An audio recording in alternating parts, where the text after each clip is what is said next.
So this like 10 tips, that you can get from the book Black Swan from Nicholas Taleb. The first one, he's talking about that I didn't see it, it's not evidence, it cannot happen.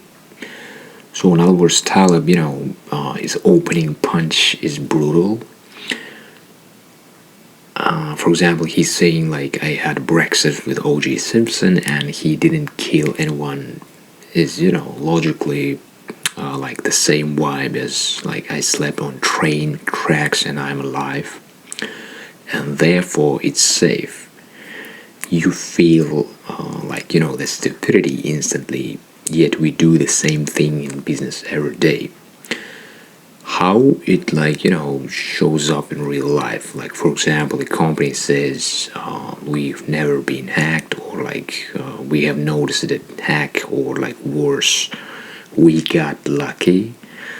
The absence of an accident is not proof of safety, and sometimes it's like a proof your detection sucks.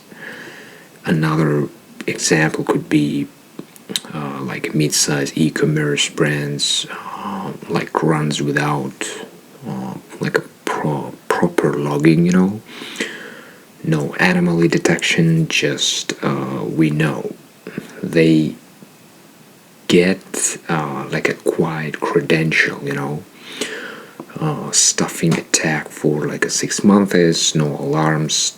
Then one day, like a charges back explode, like a payment, processor threatens to drop them, and their so-called evidence was just blindness. That's like a Talib's train track nap alive until you are not. So English, simply speaking, he talking about do not get soft just being in comfortable like a zone, and you gotta be prepared for the worst case scenario. Another thing that he talking about, the round trip fallacy. No evidence of X morphs into evidence of no X. And this is one of the Taleb's most practically dangerous points, which is people confuse that there's no like evidence of like a black swan with there's evidence that black swans do not exist. That tiny wording shift is like a career-ending difference. How it shows up, like leadership, for example, dashboards, they can say things like no customer complains about shipping delays becomes shipping is fine, and meanwhile customers might be silently leaving. Or another example, some companies sees fewer like support tickets and celebrates, but the real reason is that users gave up and churned quietly. The no evidence, so-called, became evidence of no problem. By the time churn report show it, that you already in the coffin ordering flowers. And Taleb also, points out the medical acronym NED, no evidence of disease, and how people casually slide into END, like evidence of no disease, which is basically not a thing. Same logic in business. Not detected defect is not detect free. So English, simply speaking, just because you didn't find some mistake, it doesn't mean that it's not exist. Another thing that he talking about, that like stereotypes and probability reversing, the condition ruins your brain math. And this is Taleb uses like a sharp example, confusing that, for example, saying bad things about Muslims, or all Muslims are bad, It's not just, morally ugly, it's mathematically insane. And this is, general mistake. Humans casually swap them like they're the same thing, but it's in general like about human biases, people thinking and acting based on emotion, not like on logic. How it can like it shows up, for example, hiring, fraud detection, risk flags, customer look suspicious, this profile is risky just because based on some like stereotypes, not some like logical assessment. Another example could be that, for example, bank notices that many fraud cases involve like international transactions. Some manager, for example, decides this international customers are high risk, so they, for example, block or delay like legitimate, for example, international clients, lose like revenue and still don't stop fraud because the fraudsters like simply route through domestic proxies. They swap the like conditional and punch the wrong population. Congrats, you built a discrimination machine and a crappy security system. In other words, it's one thing when this kind of biases have like some average person, but it's another thing when these kind of things built into the system, because system's supposed to be objective. Another thing that he talking about like domain specificity, and this about that your brain passes the test and then fails like in the elevator. Taleb, this author of this book, calls out something uncomfortable. People can be so-called smart on paper and still react like a caveman in real life because their brain uses different modules in different contexts. For example, he mentions how even statisticians can forget statistics when the question is phrased casually. How it shows up, for example, executive who understand risk in a meeting, then panic, sell in a downturn, or like a manager who preaches like a data-driven decisions, then for example he hires based on vibe. Again, logic, emotion, like people. For people, it's hard to be consistent just with the logic, Or another example, for example, a retail founder reads about like a small samples, like a fluctuate more, and in a calm moment they not, but then one day, as perform badly for like 48 hours, they shut down like the whole campaign. And the sample, was tiny. The fluctuation was normal, and they kill a strategy that would have worked over 2-3 weeks. And that's domain specificity. In the classrooms, you're rational. In the business trench, you're emotional. Another thing that he's talking about, negative empiricism. You, for example, get closer to the truth by what breaks, not what seems to work. In other words, you're learning by your mistakes, and this is the proper core. You don't prove a theory by stacking supportive examples. You stress it until it fails, like a crash test. And Taleb says that one black swan can refute so-called all swans are white, but 1,000 white swans cannot prove there are no black ones. And this is why this confirming evidence is more powerful than confirming evidence. How it can, for example, show up product strategy, like let's say teams love collecting so-called wins, but what you really need is, where does this break? In other words, again, you gotta focus in order to find this kind of like a hidden mistake, instead of like being comfortable with the good things. And like specific example could be, let's say,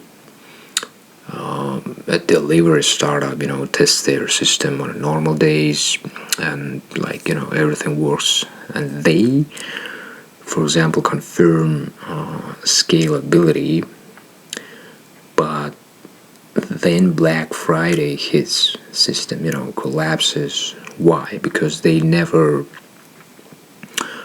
tested the high impact tail scenario. And popular logic in this kind of business would have said, don't ask does it work, ask things like what would make it fail catastrophically.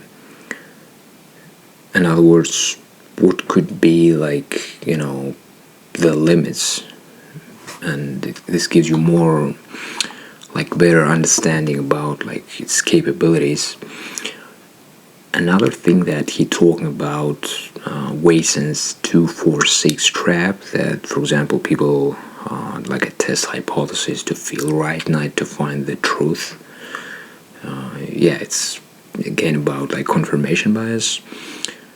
And Taleb brings, in PC Watson's experiment, that people see 246 and they try to guess, the rule, but they propose sequences that confirm their guess instead of trying to break it. And the actual rule is just like so-called like ascending numbers, but most people don't like a test descending that kind of sequences. And that's basically business planning, in a suit, how it shows up, for example, market like research that only ask friendly customers, a pitch deck that only shows so-called like best case scenarios.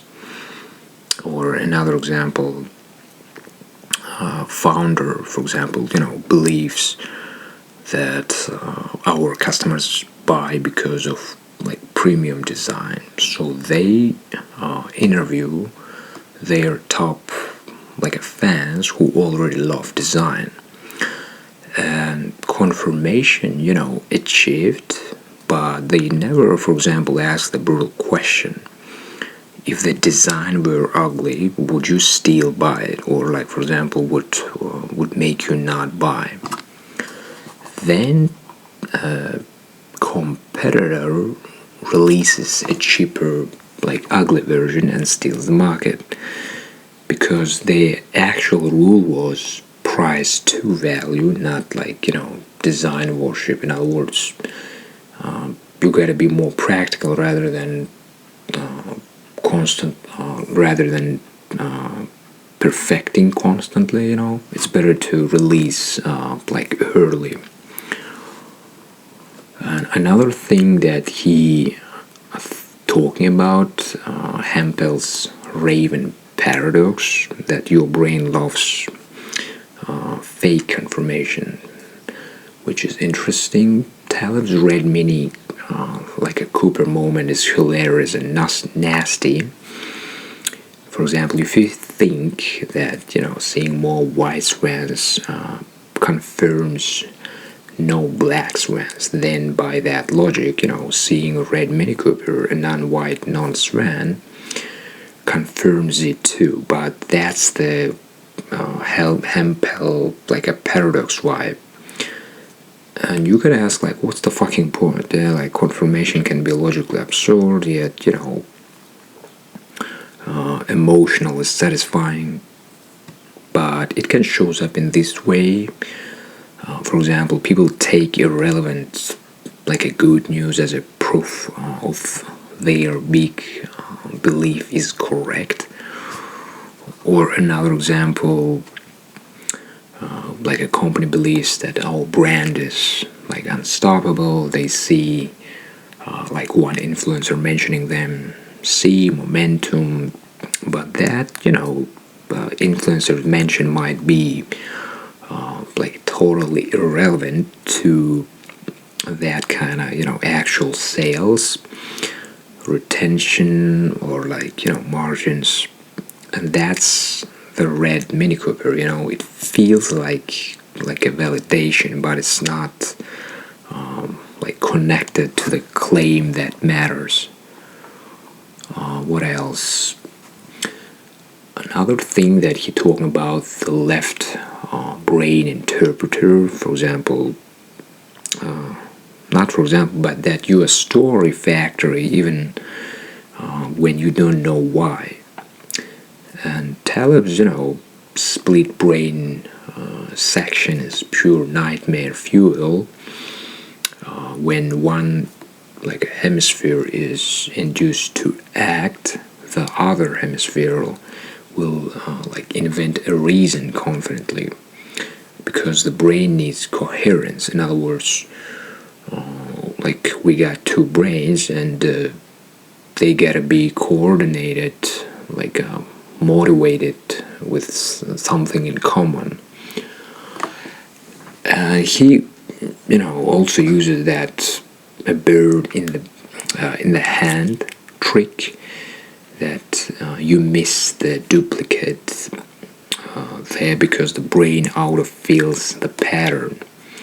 And that Alan Schneider's work suggests inhibiting the left hemisphere can reduce that kind of meaning imposition error.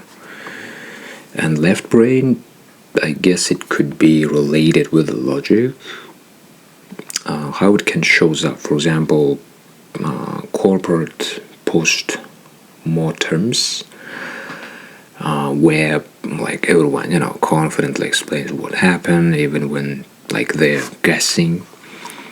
Or another example, like a product flops and marketing says the messaging was wrong, or like product, for example, can say the like onboarding was confusing, and CEO can say the market was not ready. And all of these might be like partly true, but or none, but the brain knows, so hates we don't know, so it manufactures a need cause. That's the left brain interpreter in a blazer.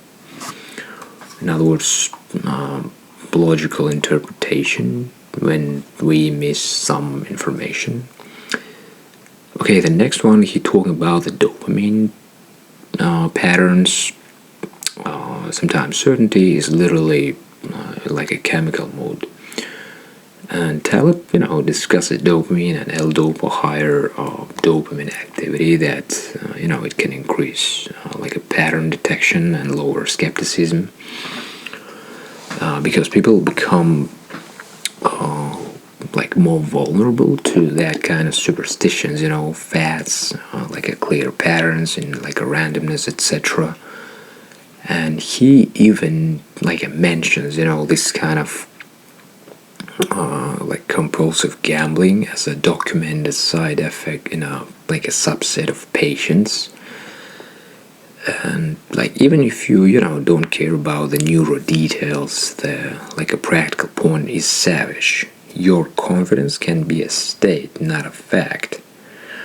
For example, how it can shows up like over trading, over confidence cycles, or like leadership certainty during like a hype waves. Another example could be a trader or like a founder has like 3 lucky like wins in a row, and dopamine is like, bro, you're a prophet.